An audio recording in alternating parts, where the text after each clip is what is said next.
Hey everybody, before you watch this video, I just invite you to watch the Bible Project's other video on the overview of the book of Philippians. I'll put the link in the description, otherwise you can just search it in your YouTube browser. Enjoy. It must be a holiday. I guess. Holiday weekend. It's easy to see sometimes, I think. Especially in the summertime, right? Yeah. In the wintertime, it's like more full. In the summertime, it's like everybody's gone out camping, out doing something, something fun. Not that this thank you. Okay, I wasn't implying that this wasn't fun. This is awesome. Yeah. And I'm glad you're here. Can you hear me? Okay, very good. Thank you. All right, we have the 4th of July, right? Mm-hmm. This is what day is it? Today or something? Okay, yeah. 4th of July is Independence Day. I'm sorry, that's what I was trying to get out. Which we celebrate by blowing stuff up. By blowing things up, exactly. Right. Yeah. Right. Exactly, except not this year, right? Okay. We celebrate freedom in our country on the 4th of July. This is our breaking away from the English rule over us because they were quite tyrannical, right? When we were over here, the 13 colonies broke away from English rule. And we celebrated our independence or our freedom from an oppressive power. I think that's a wonderful thing, by the way, right? Yes. The birthday of our country, it's a great day when we separate, we're birthed, right? And we have the separation from our parent. But I hope in the last year and a half that we've done something, that we've done some listening, I hope. Okay? That despite our disagreements with other people or other positions, I would say, that despite that, I hope we've done some listening on something. It's something that I have relearned, again, in a different way, even though I don't agree with everything that's happened, of course. I don't think anybody does. Is that not every culture or every heritage celebrates this day in the same way. Okay? So as, we'll get to us in a second, but think about someone from a Native American heritage probably does not look at Independence Day historically in the same way somebody from Europe, breaking away from Europe does. Like, let's celebrate people coming over here, giving us a bunch of disease and taking our country. Like, right? Yeah. That doesn't work. Okay? And then one thing that we've done, that was too soon. One thing that we've done is that we've learned, at least in the last year and a half, the one that's much more prominent in the news is if you are a Black or African American person and not celebrating quite in the same way if you're enslaved and over here, and that's not exactly freedom quite in the same way that it was for us. And this is a lesson for us, okay? When we break away and we are able to make decisions, sometimes people that have been abused become the abusers. Okay? Sometimes that happens. Doesn't have to. We like to celebrate, I say we as generally as America, the last number of years, we like to celebrate with these things. Okay, with these things, right? We like fireworks, we float down a river, we like our barbecues, it's all vegetarian, by the way. There was a lot with meat on there, I had to do some work to get that one, right? And you know, we like to play lawn games, we like to have fun, right? Sure. We like to enjoy our day and enjoy the sunshine. Look, these things are great. They're wonderful. Like, do them. But I think sometimes when this becomes the focus of what freedom is, I think sometimes we miss the actual definition or idea of what freedom is, especially biblically. Sometimes we define freedom as a country and as a culture. It's whatever we want to do when we want to do it. Right? That I get to do what I want to do. And that is kind of the opposite of what the biblical idea of freedom is. And here's what I mean by this, is that when we have freedoms in some way and we make selfish choices with those freedoms, other people will suffer. It will happen. It's inevitable. That's where sin comes from. When we are selfish with our freedoms, people will suffer. Sometimes us. One of the examples of this is while I was at Camp Maiden, I was checking the Kid Task page, and they were saying there's no fireworks this year, right? Because of fire danger.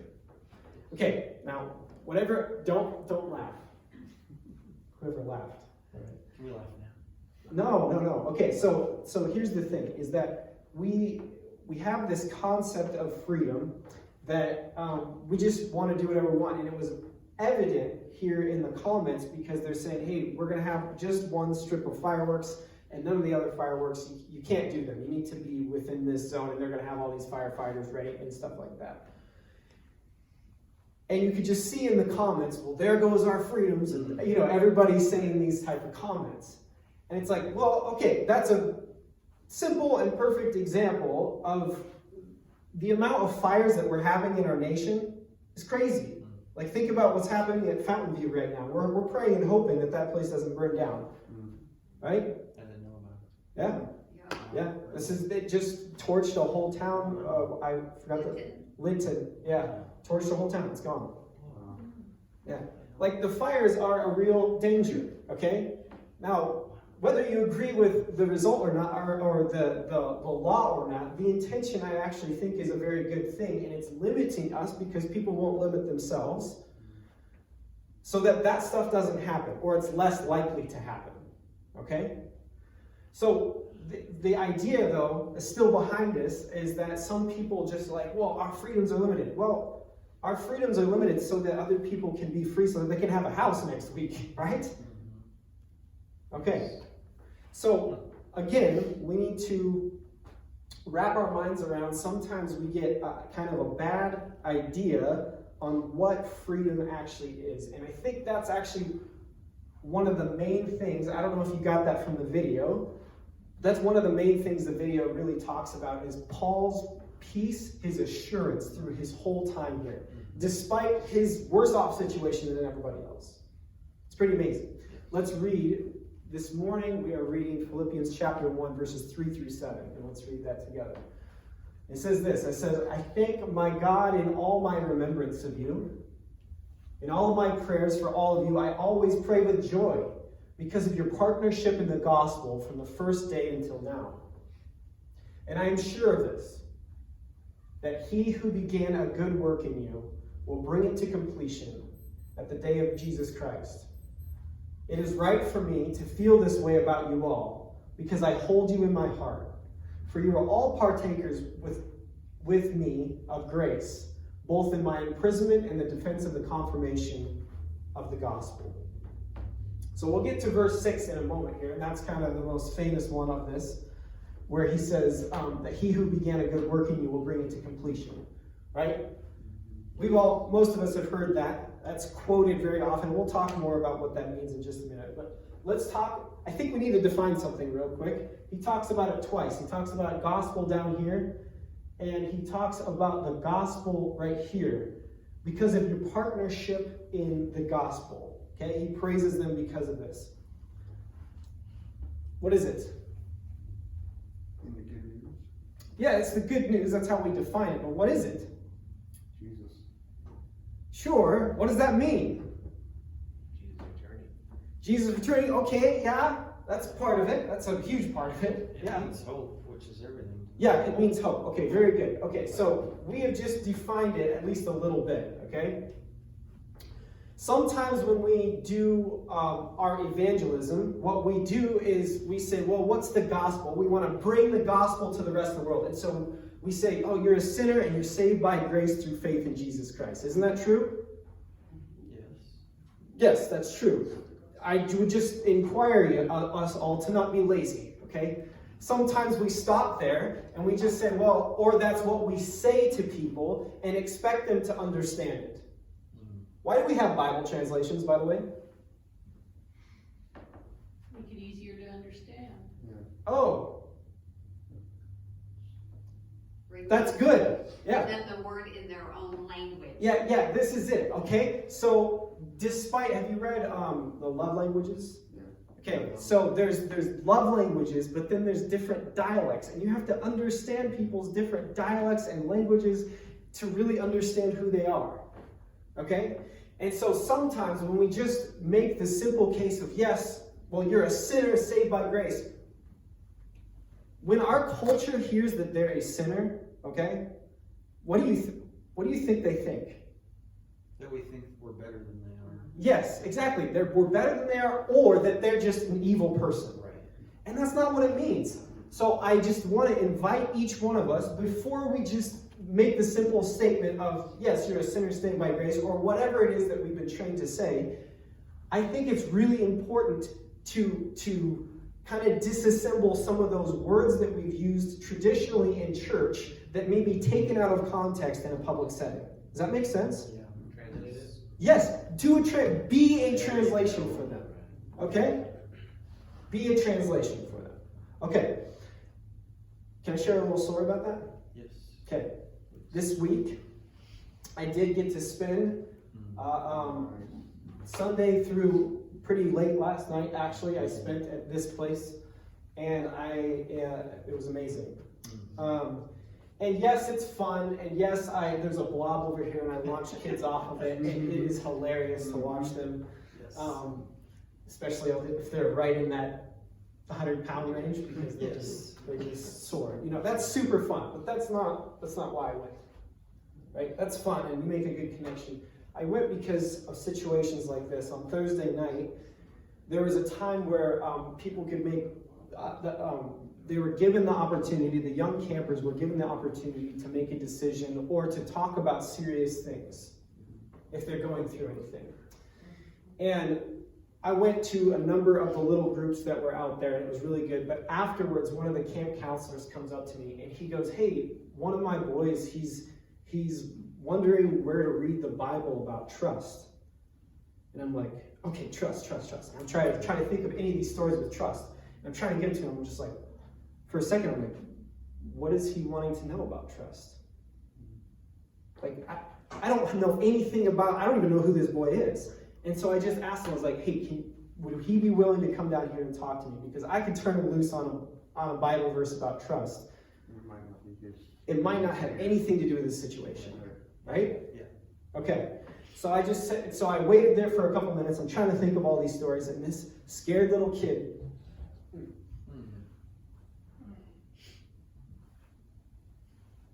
comes walking down the stairs, and I had it together this morning, but not now. And I took a walk with him for about 15 minutes, and we walked and we just sat, and he shared a story.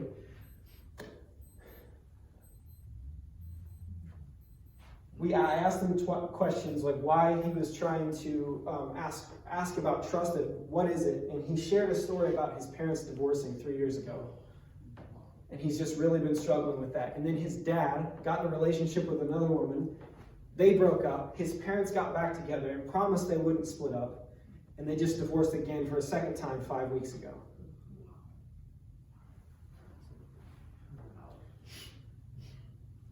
This young man looked at me. He's like 12 years old. And I said, nobody should ever have to go through that. And he says, I just need to know that I can trust somebody. Because everybody that I put my trust into, they've broken their promises to me, and I don't know who to trust. And all of a sudden, things start piecing together a little bit more about, okay, I might be able to say something to help this young man. And I shared with him Proverbs chapter 3, verses 5 and 6, which tells you not to lean on your own understanding. And I said, buddy, look, I know things seem really dark right now. And I know it feels like you can't trust anyone. But what I actually learned through my conversation with him is that he actually did trust in Jesus. And he says, I want so badly to be baptized. I trust God, but I can't trust anybody else, I feel like. And I was like, dude, that is awesome. And I said, you keep trusting in him and you keep following him. And I promise you, he will never lead you astray, even if you can't see what's out in front of you. Even though everything in your life is a mess right now, I promise you it'll work out okay in the end if you keep following Jesus. And he goes, thank you so much, Pastor. He gives me a hug. Runs back up with his friends. I would never, look, did I tell that kid all about Jesus? The answer actually is no. He actually already knew him. But there was still good news for him because it provided him hope in a really dark spot. And that's what Jesus provides for all of us. Sometimes it is news about Jesus, absolutely, but sometimes it is giving them hope and giving them enough energy to keep following him. And I would have never been able to proclaim or say good news to this young man if I would have never had any interaction with him. I would have told him a Bible verse, and I don't know. Maybe. But I know, and I saw hope on this young man's face and excitement. And he can't wait to be baptized, and that's so cool. It's not, we know that it's not about people telling them they're wrong or saying our position is right and calling them ignorant. That's not good news to anybody. That wouldn't be good news to you, even though you think people are wrong. That's not good news. Okay, so then we come to verse 6 real quick, okay? It's about giving them so he says, I am sure of this, that he who began a good work in you will bring it to completion at the day of Jesus Christ, okay? All right. So we think that we generally read this verse and we quote it and we talk about ourselves as if well, God's not finished with me yet, and I still struggle, right? That's generally how we quote this verse, okay? And I do think some of that is in there, okay? But actually this word, he began to work in you, can actually be translated as with as well. It can be either or, okay? So read that again. And I am sure of this, that he who began a good work with you, okay, will bring it to completion until or at the day of Jesus Christ. Okay? That's another way of reading it. It reads a little bit differently, doesn't it? Yeah. Okay. So, given the direct context of that, he's actually talking about them administering the gospel or bringing the good news to other people around the area of Philippi. Okay? And then he says this. And then he's like, look, he's going to continue doing that until his return. And it will be complete in his return. They're partners in spreading the good news. And he's like, look, I'm trying to encourage you, actually, with this verse. Can I share one more story from my day? Okay, it's good. There was the same night, there was a counselor, camp counselor, and his name was Chris. And I remember going around to these different groups, and they're supposed to be having these serious talks, and I look over at this one group, and they have their kerosene lantern up there, and they're burning ants, and they're lighting stuff on fire, and I'm like, well, that doesn't exactly look like what it's supposed to look like. And I said, that's okay. And I just look over at the counselor, and he's just got his head down, he's got his hand in his head, and it's like he's lost control of the group, and the children have now taken control of the ship and are now captaining this ship on there. And he's a little lost. So I went over, I had a really good talk with him, we got him set back up, and he just goes, thank you so much, Pastor. Got him back on track. So it was good. I went and found him later that night because it looked like he was struggling with something. And I put my arm around him and I said, Chris, do you need to talk about anything? And he was just like, well, actually, no. I was just really, really discouraged with what was going on. He's like, I put so much emphasis, I put so much effort on this one moment, hoping that the lives would change in that moment. And I felt like I completely failed in that moment. And I got to share with him a little story about when I was first a youth pastor, and I left. I was there for 9 months, and I left, and I felt like I had just failed all those kids. I don't know what I was supposed to do. I didn't know what I was supposed to be doing. I didn't even know who I was really at that point in my life. But I just felt like I failed them. And I remember a year and a half after I left there, this young man who I had a good connection with, he ended up calling me and telling me he was having drug problems. And we got to pray and walk through that. And that same young man, I actually just married him 2 weeks ago. We're doing post-marital counseling with he and his now wife, who doesn't want to talk to any other pastor except for me. Wow. Okay, that being said, I still feel like I failed them somehow. But I think Paul is encouraging people, right? And I just wanted to encourage this other young man. And I just said, look, not everything's on you, dude. And not everything's on this one moment tonight. And those kids love you. You're a good counselor, I told him. And he like, because he was. Like, I saw it all week. I saw how much those kids loved him and how he interacted with them and how they bonded with him. I was like, you're a good counselor. And you could see he's like, started to cry again, and he gave me a hug. He's like, thank you so much, Pastor. I just needed that so bad. Ran up. I didn't see him again, actually, the whole trip, but it was good.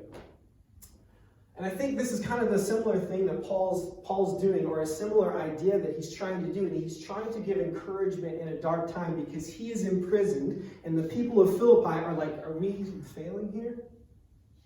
Is the gospel failing? Like, this is not what it's supposed to look like, right? We're supposed to be winning. We're supposed to be not in jail, right? And he's calling not just the Philippians, but I think he's calling us to be encouraged and not discouraged. And don't feel like the power of the gospel is failing because we use the world's lenses on what a success is. Okay?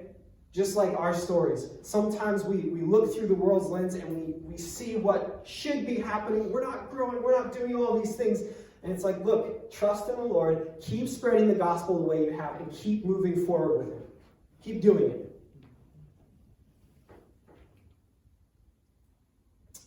Here's the most amazing thing about this story, about this letter. Right here, at least in the beginning of it, and actually throughout most of the letter, I feel like Paul isn't trying to justify himself.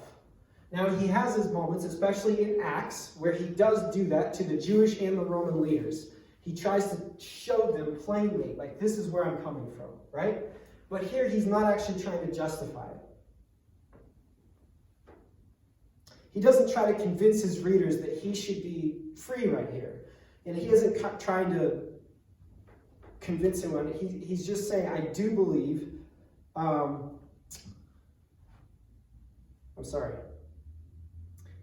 he is weirdly satisfied, okay, with being in chains at the moment. Isn't that weird? Would you be satisfied being in chains? Okay, no, I don't think any of us would. And then he says this at the very end. He says, for you are all partakers with me of grace, both in my imprisonment and my defense and confirmation of the gospel. In fact, in the Message Bible, right before that, it says this. It says, my prayers and my hopes have deep roots in reality. And then he says this.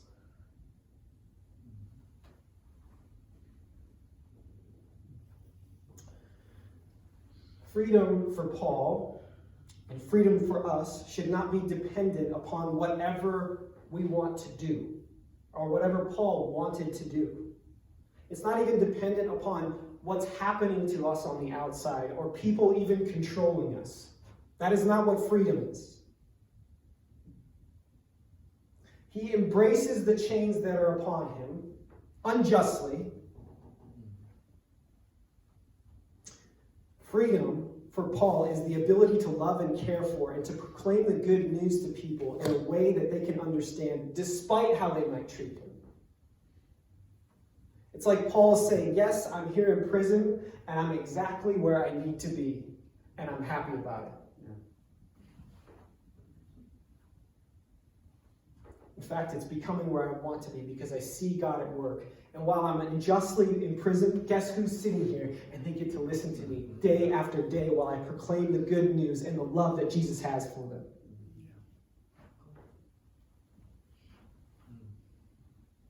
Because of these chains, because of things being taken away from me, these Roman guards, you're going to see them one day, some of them. We're going to talk to these guys one day. And hear a story about a man named Paul who was in prison. Crazy guy. This madman. who's chained and preaching to them about good news and hope and peace and joy. And I think when we allow God to transform our hearts and when we allow the Bible to guide the principles of our life, I think we will catch a glimpse of what Paul is talking about, how he's feeling and the things that he's preaching to them. We will look at things with a completely different viewpoint and a completely different lens. Jesus said the truth will set you free. That's why I like the beginning of that. He says, my prayers and hopes have deep roots in reality. He realizes there's something bigger than what we realize as a society. Something bigger than what's happening in this world right now. That no matter what happens or what's happening in your life, there will be no day better and more evident than that great day when all things will come to completion. All things will come to fullness. He's like, it will make sense, and I believe in him because he lives in my heart. That's good news. That is the good news. It gives us hope to face whatever comes in this life. It doesn't matter. On some level, it doesn't matter, right? This matters. I think Paul went through a lot of trouble, right? And he struggled. But he's like, at the end, I'm still here. God can use me. You can take me to the grave, and it doesn't matter because the gospel will be proclaimed by my life, no matter if there's breath in my lungs or not. I think that's good news. I feel hope. I feel encouraged by this story. And I think we should sing a song.